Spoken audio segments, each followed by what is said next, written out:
Barb, my secretary, popped her head in the office and let me know, your wife's online too. I nodded her way so she'd know I heard, finished up the column of numbers I was adding, and then picked up the receiver. Hey sweetheart, what's going on? She told me, just a heads up, I'm going out with Julie after work for dinner and a few drinks. I left your dinner in the fridge, all you gotta do is cover it and stick it in the microwave for 3 minutes. Should I wait up for you? I asked. She laughed, your trouble, you know that? Hey, I know what you're like when you get home from a night out with her. Don't blame me for enjoying it, I joked. She just said, I should be home by 10, if you can stay awake that long. Love you, see you when I get in. Love you too, babe. Bye. I set the phone down with a bit of a frown. I've never really been a fan of Julie, to be honest. She's always seemed a little too unpredictable for me. I'd heard stories, she'd been married 3 times, and the rumor was her marriages ended because she wasn't exactly loyal, even if Bev swore up and down that wasn't true. I never knew what to believe, but something about her always rubbed me the wrong way. Still, since she was Bev's best friend, I just kept my thoughts to myself.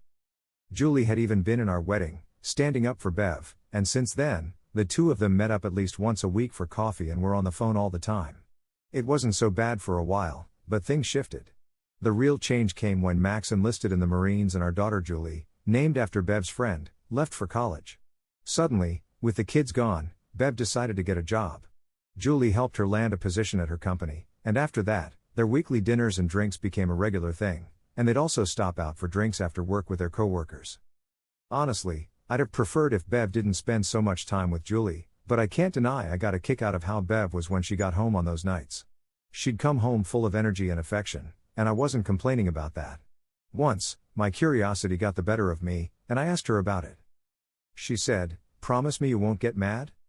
"I can't promise until I hear what it is," I told her, half joking. "Let me put it this way. You know I love you, right?" I nodded, "Of course. And you know I'd never do anything to mess up what we've got, right?" Now I was a little suspicious. Why do I get the feeling I'm not going to love what you're about to say? She smiled, "Don't be like that. It's not bad.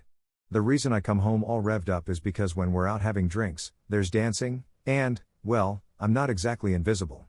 Guys hit on me, and when I dance, sometimes they get a little handsy. I never let it go any further, but it does get me a little wound up, so when I get home, you're the one who gets to unwind me." "That's when you're with your coworkers. What about just you and Julie?" I asked. She shrugged, "Same deal. We have dinner, then go out for drinks, and sometimes guys try their luck. We let them buy us around, dance a little, and I get a little worked up, but I always come home to you." She saw the look on my face and said, "Come on, babe. I've never so much as kissed any of them. I'll let them buy a drink or two and maybe a dance, but that's it. They see my wedding rings and still try, so I don't mind leaving them wishing for more. Honest, I'm just having a little fun and you get all the benefits." And, if I'm honest, she wasn't wrong. Things in our marriage had settled into a routine, like they do for a lot of couples, and our love life wasn't as lively as it used to be. But after Bev went back to work, it was like someone flipped a switch.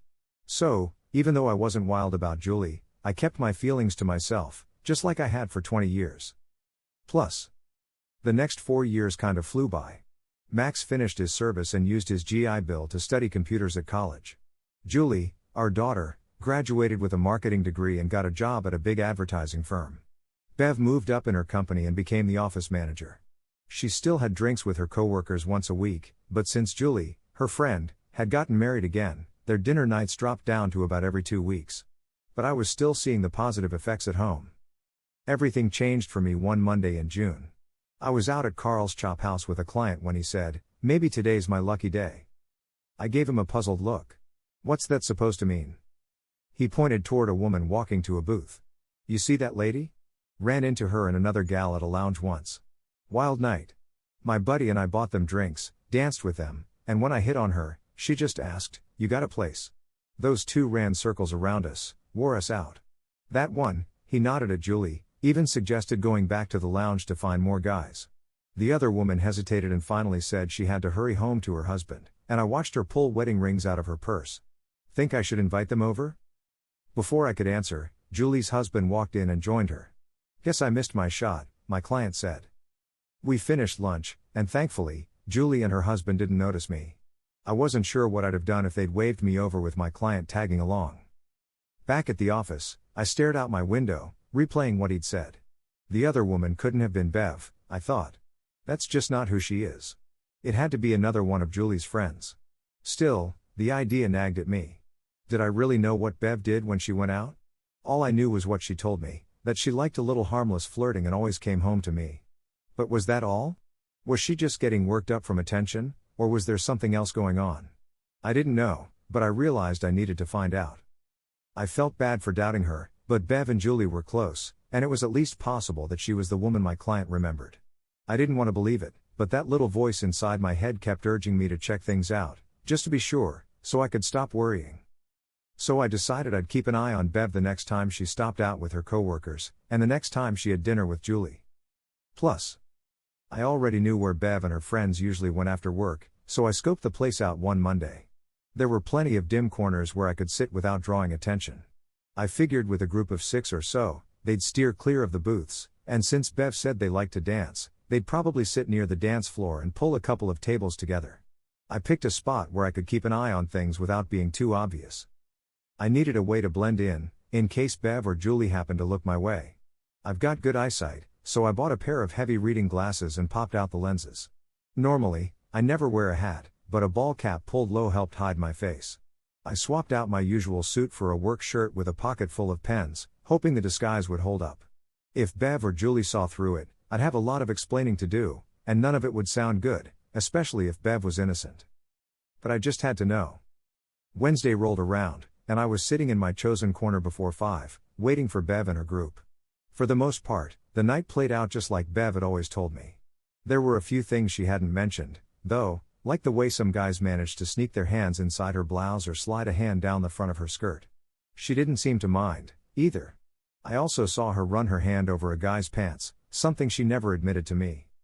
She'd always told me she never even kissed another guy, but that wasn't true. I saw her make out with a couple of different guys right there at their table, though I never saw her leave with anyone. What really got to me was seeing her left hand bare, her rings were gone. Just like my client had described, she only put them on before heading home. Bev was usually home by 10:30, so around 10, I started looking for a way to slip out unnoticed. I watched her check her watch, say something to Julie, and then both of them headed to the ladies' room. As soon as they disappeared, I made my exit. I was in bed when Bev got home, and she was already stripping off her clothes as she came in. "Ready for me, lover? I'm feeling frisky tonight," she teased. I just smiled and pulled back the covers, even as my mind was swirling with what I'd seen. She called me a dirty old man and slid into bed beside me. As we got close, I couldn't help but wonder about everything I'd witnessed earlier that night, but I tried to set it aside and just be in the moment with her. That week, Bev didn't go out with Julie for dinner. But when Wednesday rolled around, I found myself back in my usual dark corner, watching once again. The night played out much like the week before, but with one big difference. This time, I saw Bev getting pretty close with a guy in a booth, and from where I sat, I could see under their table. What I witnessed was Bev crossing a line. She was much more physically involved with the guy than I'd ever seen before. There was no mistaking what was happening, and watching her go that far left me stunned. When she wiped her hand on his pants and then licked her fingers before leaning in for another kiss, I knew right then and there, she was the woman my client Cliff had seen with Julie. Up until that moment, I'd tried to convince myself it was all just flirting and harmless dancing, maybe even a little more than she let on, but nothing truly serious. But after what I saw, there was no more denying it. I suddenly felt a cold certainty settle in. All I needed now was clear proof that she'd gone even further. I got up and left the bar, barely caring if Bev or Julie recognized me. I didn't even bother hiding anymore. That night, I was already in bed pretending to be asleep when Bev got home. When she tried to wake me, I just muttered something and kept my face buried in the pillow. She tried again, and then reached over to touch me, but for the first time in 25 years, her touch didn't have any effect on me at all. I just lay there, thinking about what I'd witnessed, feeling a mixture of anger and heartbreak. Honestly, I wanted to push her hand away and just tell her to leave me alone, but I managed to keep my cool. I knew I needed to be absolutely sure before confronting her. Eventually, she gave up and went to sleep, while I stared at the wall, stuck in a loop of bad thoughts. Plus, the next morning over breakfast, Bev tried to keep things light. "What happened to you last night?" she asked. "I came home ready for a little fun and couldn't get a reaction out of you." I shrugged and lied, I wasn't feeling great. Something I ate didn't agree with me, and after a few trips to the bathroom I just took some Sominex and called it a night. She grinned and said, "Try to feel better, okay? I'm having dinner with Julie tonight, and you know what that means. Combine that with how I felt last night, and you're really going to have your hands full." That evening, I parked down the street and watched as Bev and Julie left work together. I followed them to Duke's Steakhouse, where they went in for dinner. Since Duke's is just a restaurant, I knew they wouldn't be there too long, so I waited in the parking lot until they came back out about an hour later. They drove across town to Barney's Roadhouse, another familiar spot. I waited for about 30 minutes before putting on my disguise and heading in. Luckily, Bev and Julie were deep in conversation with two guys at their booth, so they didn't notice me come in. I settled into a spot where I could keep an eye on them. I checked my watch. If anything was going to happen, it would be soon. Bev was usually home by 10:30. If what Cliff had told me was true, I needed to be ready. After about 10 minutes, I saw Bev say something to Julie, check her watch, and get up to go to the ladies' room. The man she'd been talking to got up soon after and headed toward the men's room. That's when it hit me, women usually go to the restroom in pairs, and Bev hadn't taken her purse with her, either. It just didn't feel right. I got up and headed down the hallway where the bathrooms were, checking the doors along the way. The rooms on the side were just storage, no exits. That meant Bev and the man had to be in one of the restrooms. I peeked inside the men's and saw something I could hardly process. Bev was there with the guy, caught up in a moment that went far beyond anything I could excuse or forgive. They were both deeply involved, completely unaware of anything else around them. There were 3 other guys watching and even making comments, clearly hoping for a turn. The whole situation was more than I could handle. When the man tried to brag to the others and act smug, something in me snapped. I let my anger take over and confronted him, and it turned physical fast. I gave him a piece of my mind and a couple bruises to go with it. After it was over, I turned to Bev.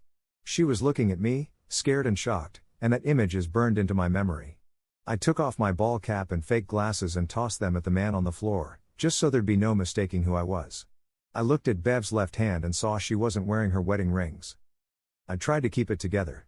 I probably shouldn't have gone so hard on that guy, he didn't know you were married. But you did. I hope you find somewhere to stay tonight, because I don't trust myself not to say or do something I'll regret if you come home. Without another word, I left. On my way out, I passed by the booth where Julie and her companion were still sitting, and I saw his hand inside her blouse while she grinned at him. I took a photo on my phone, and when Julie looked up, I told her, "Paul will love seeing this." Her face went white as a sheet, and I walked out, heading home. Plus, since that night at the bar, I haven't seen or spoken to Bev. She called dozens of times in the days afterward, but I never picked up. She still calls a couple times a week, but the moment I hear her voice, I hang up. Our kids, Max and Julie, call too, asking me to talk to their mom, but I won't budge, and I won't tell them why either. If your mother wants to tell you, that's her choice. I'm not saying a word about it, I told them. I called Paul, Julie's husband, and asked for his email address, telling him I had something he needed to see.